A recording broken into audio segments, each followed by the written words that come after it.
Today, your home is more likely not your own.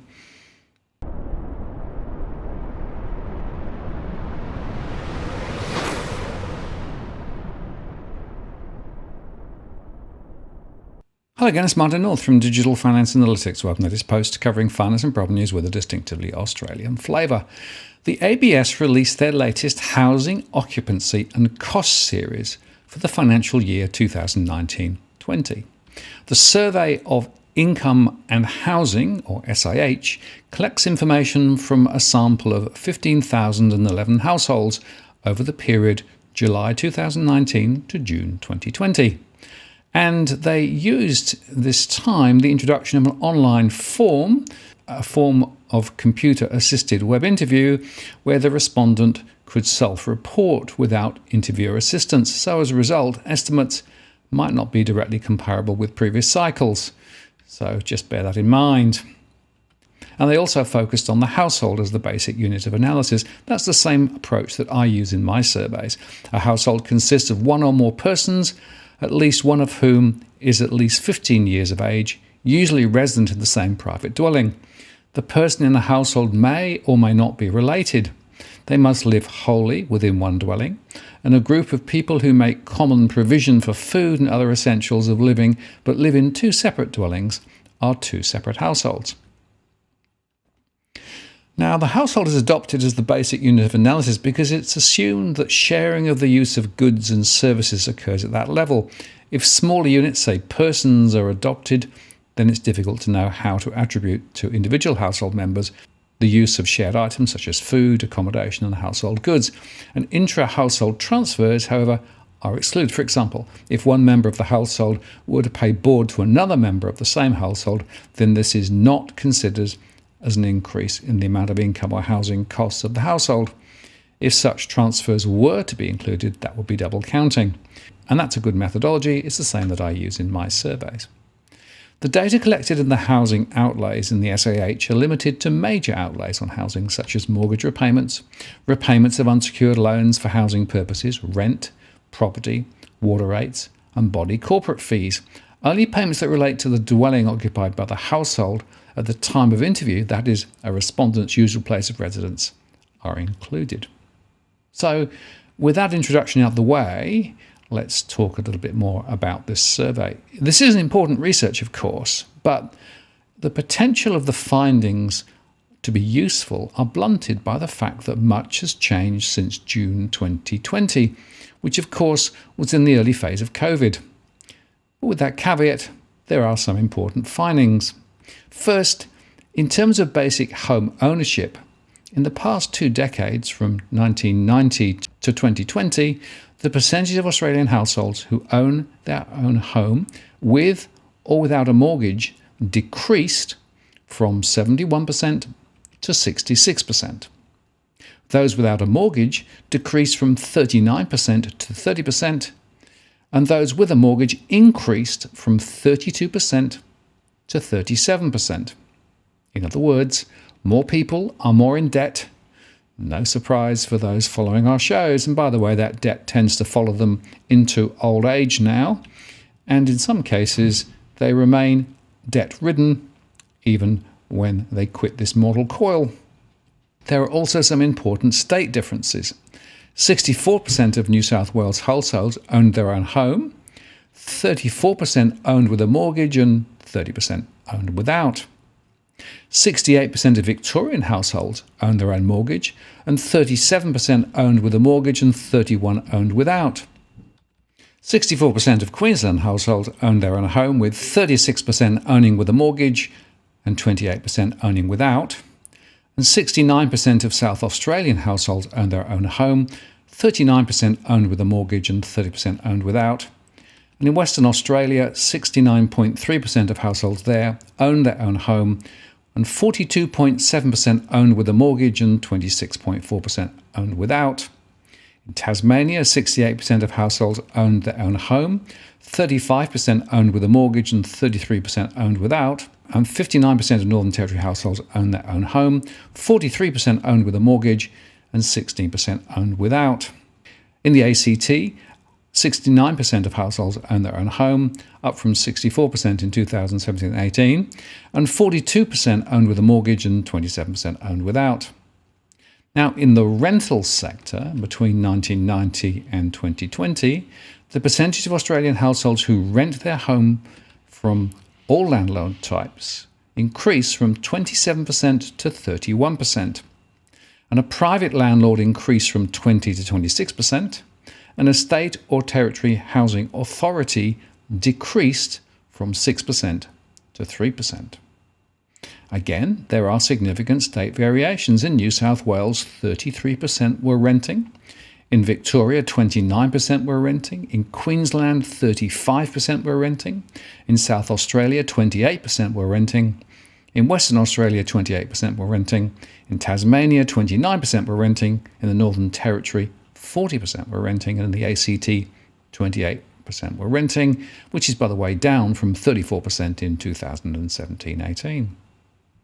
Now, they also looked at housing costs, defined as the sum of rent payments, rate payments, water in general, and mortgage or unsecured loan payments if the initial purpose of the loan was primarily to buy, add, or alter the dwelling.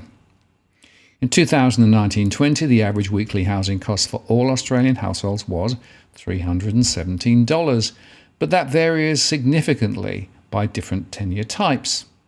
The individual average cost by tenure type was $54 for owners without a mortgage, $493 for owners with a mortgage, and $379 for renters.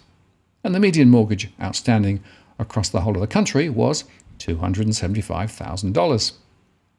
Now, in the past 2 decades, from 1990 to 2020, housing costs, adjusted for inflation, for major tenure and household types have increased by 50% for owners without a mortgage, 40% for homeowners with a mortgage, 27% for state or territory housing tenants, and 50% for private renters.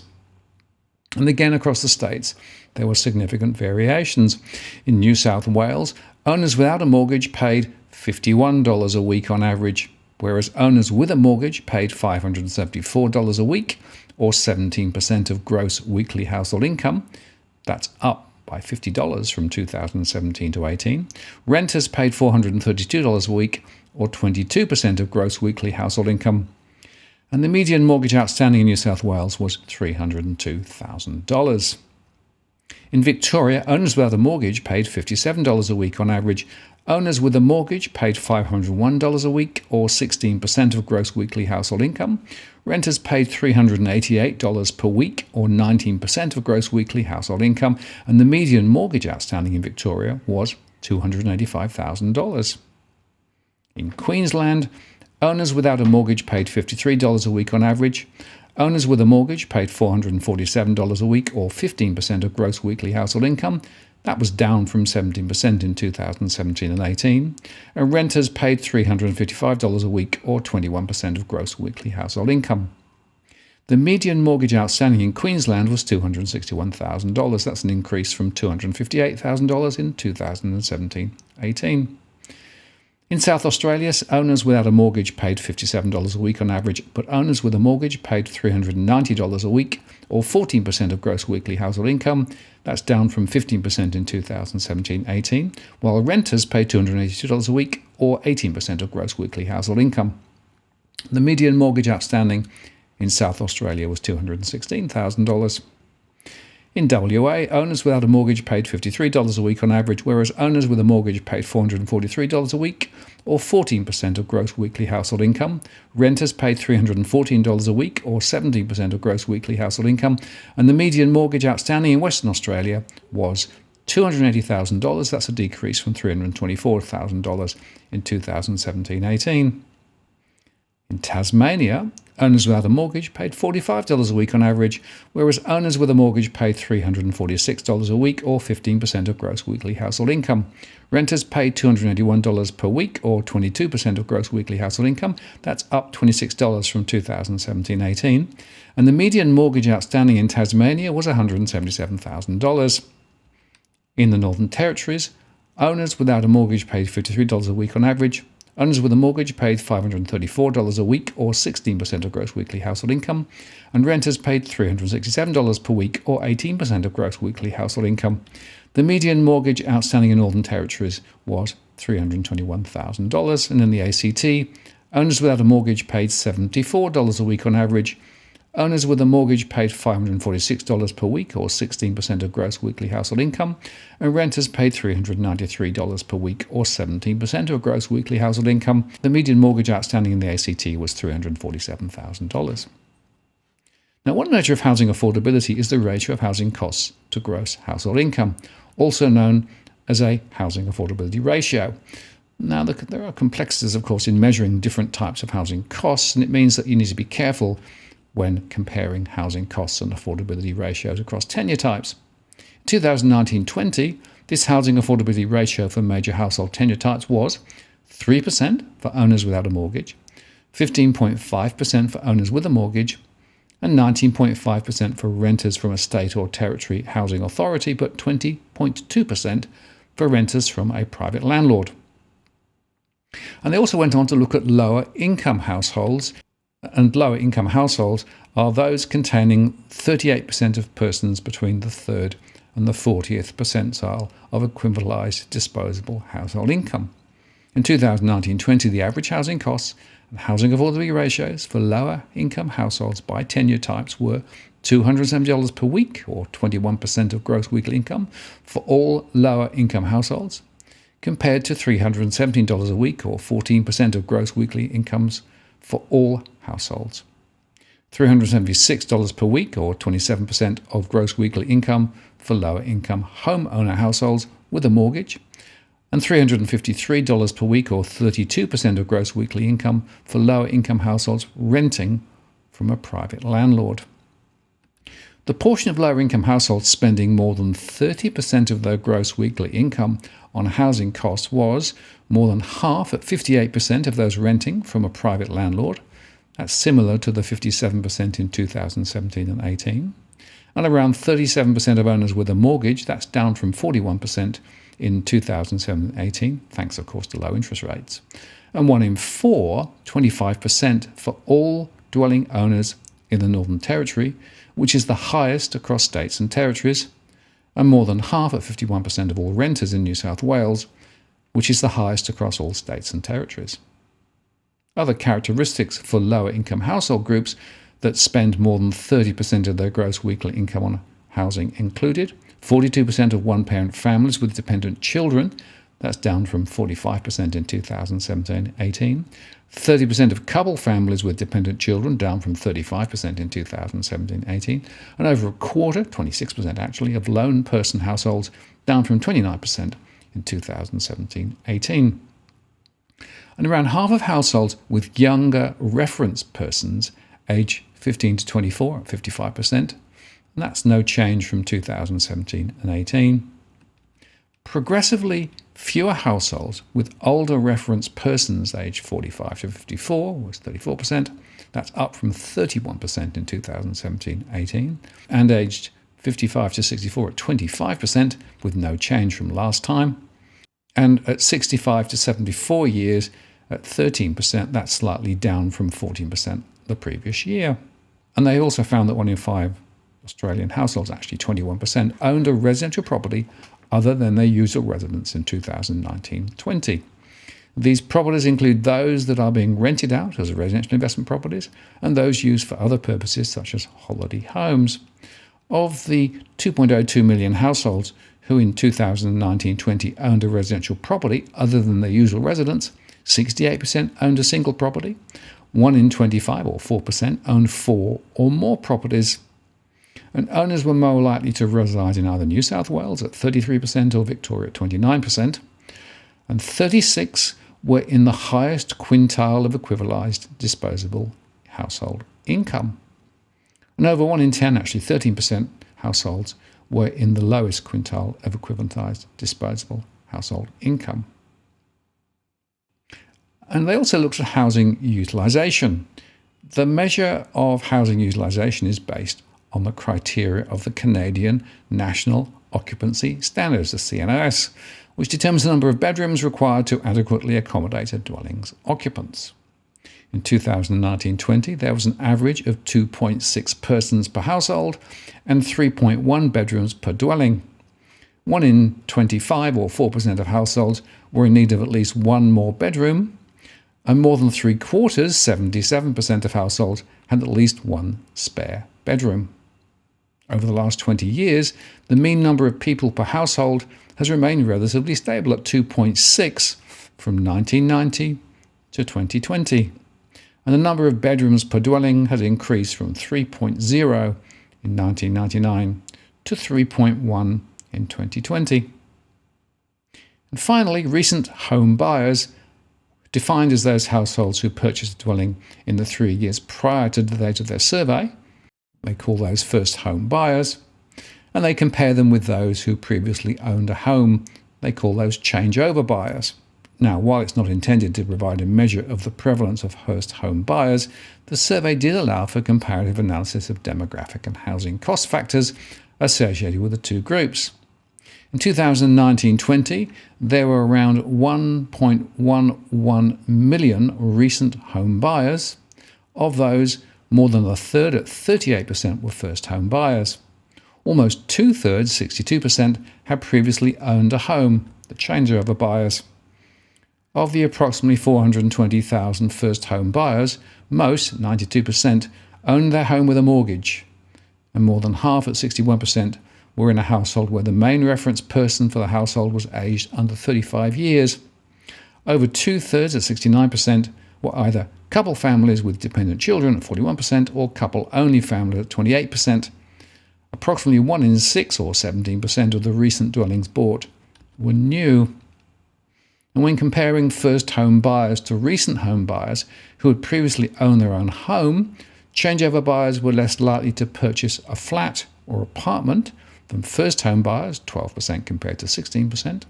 And median housing costs for first home buyers with a mortgage were comparable to those for recent changeover buyers, $505 per week compared with $529 a week. And almost 1 in 3 first home buyers, 32% actually, spent more than 25% of their gross household income on housing costs compared to 23% for changeover buyers. The median value of dwellings for first home buyers was $582,100 compared with $772,700 for recent changeover buyers.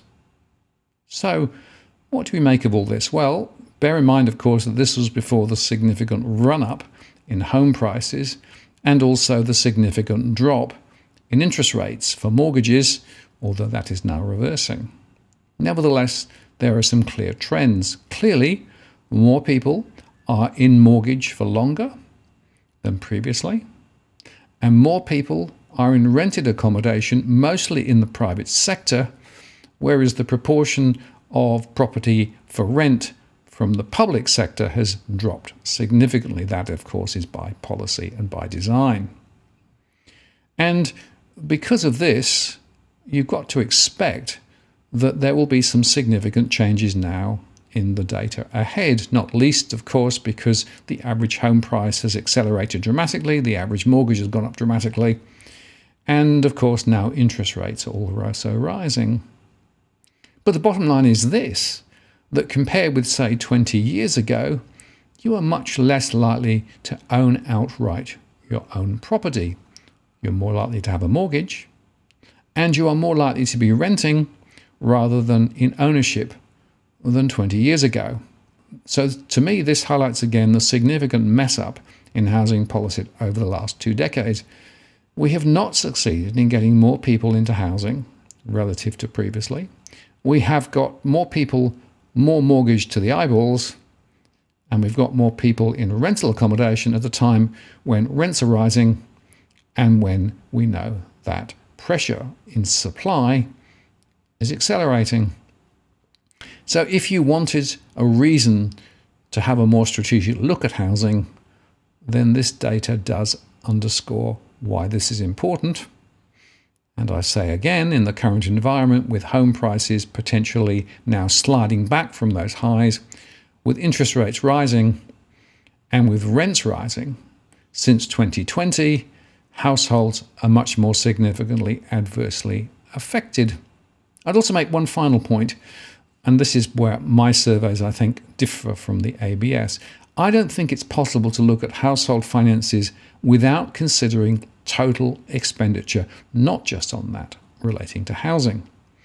Because, of course, what's happened is that the other costs of living have accelerated dramatically, see the high inflation rate, and so many households are struggling to maintain momentum with higher mortgage repayments, bigger rents, and higher costs. Therefore, to really get to the bottom of what's going on, you do need a more holistic analysis, which is what my surveys try to do. Now, if you're buying your home in Sydney's contentious market, you don't need to stand alone. This is the time you need to have Edwin Almeida from Ribbon Property Consultants standing alongside you. Buying a property is both challenging and adversarial. The vendor has a professional on their side. Emotions run high, price discovery and price transparency are hard to find, and then there's the wasted time and financial investments that you make. Edwin understands your needs, so why not engage a licensed professional to stand alongside you?